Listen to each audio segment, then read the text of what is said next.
श्री सीताराम चंद्राभ्याम नमः। युद्धकांड 80वां सर्ग। रावण की आज्ञा से इंद्रजीत का घोर युद्ध तथा उसके वध के विषय में श्री राम और लक्ष्मण की बातचीत। मकराक्ष को मारा गया सुनकर समर विजयी रावण महान रोष से भरकर दांत पीसने लगा। कुपित हुआ वह निशाचर उस समय वहां इस चिंता में पड़ गया कि अब क्या करना चाहिए। उसने अत्यंत क्रोध से भरकर अपने पुत्र इंद्रजीत को युद्ध के लिए जाने की आज्ञा दी। वह बोला, वीर, तुम महापराक्रमी राम और लक्ष्मण दोनों भाइयों को छिपकर या प्रत्यक्ष रूप से मार डालो, क्योंकि तुम बल में सर्वथा बड़े चढ़े हो। जिसके पराक्रम की कहीं तुलना नहीं है, उस इंद्र को भी तुम युद्ध में परास्त कर देते हो। फिर उन दो मनुष्यों को रणभूमि में अपने सामने पाकर क्यों नहीं मार सकोगे। राक्षस राज रावण के ऐसा कहने पर इंद्रजीत ने पिता की आज्ञा शिरोधार्य की और यज्ञ भूमि में जाकर अग्नि की स्थापना करके उसमें विधि पूर्वक हवन किया। उसके अग्नि में हवन करते समय लाल वस्त्र धारण किए बहुत सी स्त्रियां घबराई हुई उस स्थान पर आईं जहां वह रावण पुत्र हवन कर रहा था। उसके तलवार आदि शस्त्र ही सरपत कुशास्तरण का काम दे रहे थे। बहेड़ी की लकड़ी समीधा थी। लाल वस्त्र और लोहे का स्त्रुवा, ये सब वस्तुएं उपयोग में लाई गई थी। उसने तोमर सहित शस्त्र रूपी सरपत अग्नि के चारों ओर बिछा दिए। उसके बाद काले रंग के जीवित बकरे का गला पकड़कर उसे अग्नि में होम दिया। एक ही बार किए गए उस होम से अग्नि प्रज्वलित हो उठी।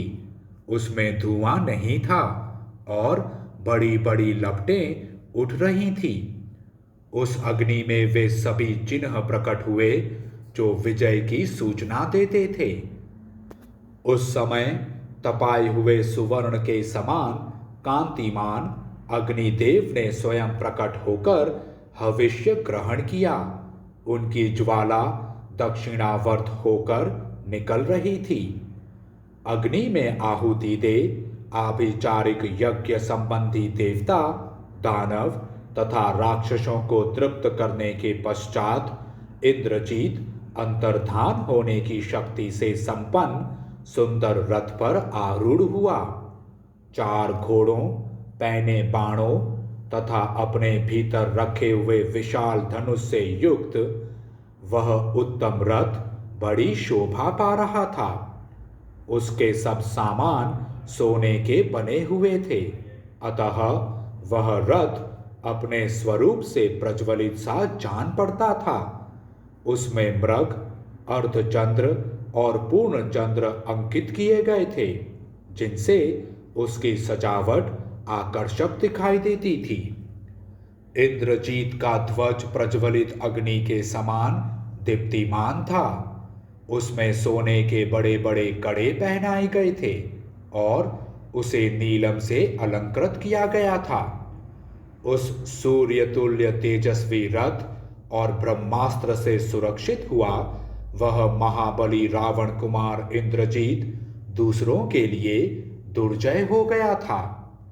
समर विजयी इंद्रजीत नगर से निकलकर निर्ऋति देवता संबंधी मंत्रों से अग्नि में आहुति दे अंतर्धान की शक्ति से संपन्न हो इस प्रकार बोला, जो व्यर्थ ही वन में आए हैं अथवा झूठे ही तपस्वी का बाना धारण किए हुए हैं, उन दोनों भाई राम और लक्ष्मण को आज रणभूमि में मारकर मैं अपने पिता रावण को उत्कृष्ट जय प्रदान करूंगा। आज राम और लक्ष्मण को मारकर पृथ्वी को वानरों से सूनी करके मैं पिता को परम संतोष दूंगा। ऐसा कहकर वह अदृश्य हो गया। तत्पश्चात दशमुख रावण से प्रेरित हो इंद्र शत्रु इंद्रजीत कुपित होकर रणभूमि में आया। उसके हाथ में धनुष और तीखे नाराज थे। युद्ध स्थल में आकर उस निशाचर ने वानरों के बीच में खड़े हो बाण समूहों की वर्षा करते हुए महापराक्रमी वीर श्री राम और लक्ष्मण को वहां ऊंचे और मोटे कंधों से युक्त होने के कारण 3 सिर वाले नागों के समान देखा। ये ही वे दोनों हैं।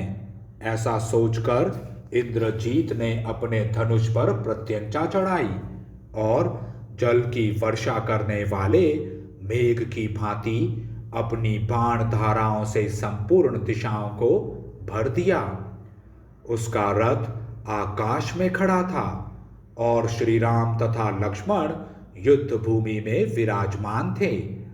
उन दोनों की दृष्टि से ओझल होकर वह राक्षस उन्हें पैने बाणों से बीधने लगा। उसके बाणों के वेग से व्याप्त हुए श्री राम और लक्ष्मण ने भी अपने अपने धनुष पर बाणों का संधान करके दिव्य अस्त्र प्रकट किए। उन महाबली बंधुओं ने सूर्य तुल्य तेजस्वी बाण समूहों से आकाश को आच्छादित करके भी इंद्रजीत का अपने बाणों से स्पर्श नहीं किया। उस तेजस्वी राक्षस ने माया से धूम जनित अंधकार की सृष्टि की और आकाश को ढक दिया। साथ ही कोहरे का अंधकार फैलाकर दिशाओं को भी ढक दिया। उसकी प्रत्यंचा की टंकार नहीं सुनाई देती थी।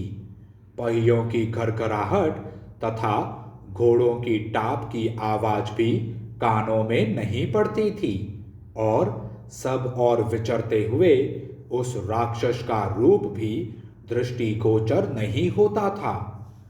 महाबाहु इंद्रजीत उस घने अंधकार में जहां दृष्टि काम नहीं करती थी, पत्थरों की अद्भुत वृष्टि के समान नाराज नामक बाणों की वर्षा करने लगा। सम्रांगण में कुपित हुए उस रावण कुमार ने वरदान में प्राप्त हुए सूर्य तुल्य तेजस्वी बाणों द्वारा श्री रामचंद्र जी के संपूर्ण अंगों में घाव कर दिया।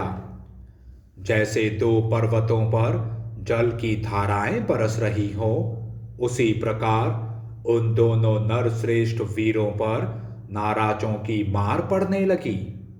उसी अवस्था में वे दोनों वीर भी सोने के पंखों से सुशोभित तीखे बाण छोड़ने लगे। वे कंकपत्र युक्त बाण आकाश में पहुंचकर रावण कुमार इंद्रजीत को शत विशत करके रक्त में डूबे हुए पृथ्वी पर गिर पड़ते थे। बाण समूहों से अत्यंत दैदीप्यमान वे दोनों नरश्रेष्ठ वीर अपने ऊपर गिरते हुए सैनिकों को अनेक भल्ल मारकर काट गिराते थे।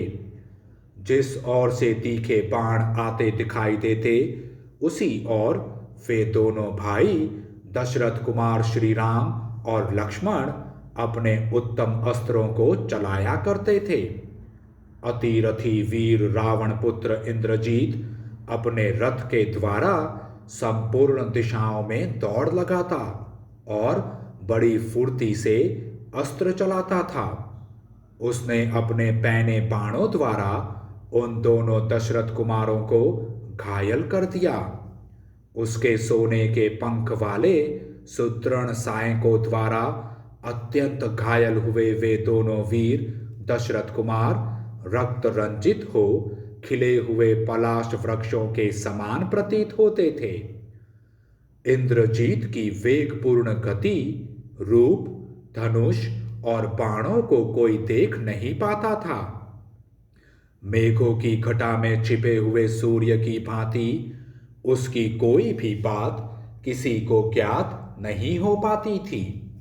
उसके द्वारा घायल और आहत होकर कितने ही वानर अपने प्राणों से हाथ धो बैठे तथा सैकड़ों योद्धा मरकर पृथ्वी पर गिर पड़े। तब लक्ष्मण को बड़ा क्रोध हुआ और उन्होंने अपने भाई से कहा, आर्य, अब मैं समस्त राक्षसों के संहार के लिए ब्रह्मास्त्र का प्रयोग करूंगा। उनकी यह बात सुनकर श्री राम ने शुभ लक्षण संपन्न लक्ष्मण से कहा, भाई, एक के कारण भूमंडल के समस्त राक्षसों का वध करना तुम्हारे लिए उचित नहीं है। महाबाहो, जो युद्ध न करता हो, छिपा हो, हाथ जोड़कर शरण में आया हो, युद्ध से भाग रहा हो अथवा पागल हो गया हो, ऐसे व्यक्ति को तुम्हें नहीं मारना चाहिए। अब मैं उस इंद्रजीत के ही वध का प्रयत्न करता हूं। आओ, हम लोग विषैले सर्पों की भांति भयंकर तथा अत्यंत वेगशाली अस्त्रों का प्रयोग करें। यह मायावी राक्षस बड़ा नीच है। इसने अंतर्धान शक्ति से अपने रथ को छिपा लिया है। यदि यह दिख जाए तो वानर यूथपति इस राक्षस को अवश्य मार डालेंगे।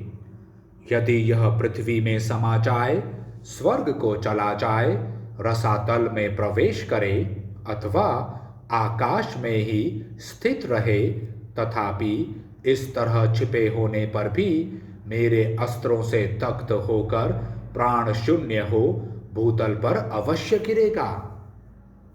इस प्रकार महान अभिप्राय से युक्त वचन कहकर वानर शिरोमणियों से घिरे हुए रघुकुल के प्रमुख वीर महात्मा श्री रामचंद्र जी उस क्रूर कर्मा भयानक राक्षस का वध करने के लिए तत्काल ही इधर उधर दृष्टिपात करने लगे। इस प्रकार श्री वाल्मीकि निर्मित आर्ष रामायण आदि काव्य के युद्ध कांड में 80वां सर्ग पूरा हुआ। जय श्री राम।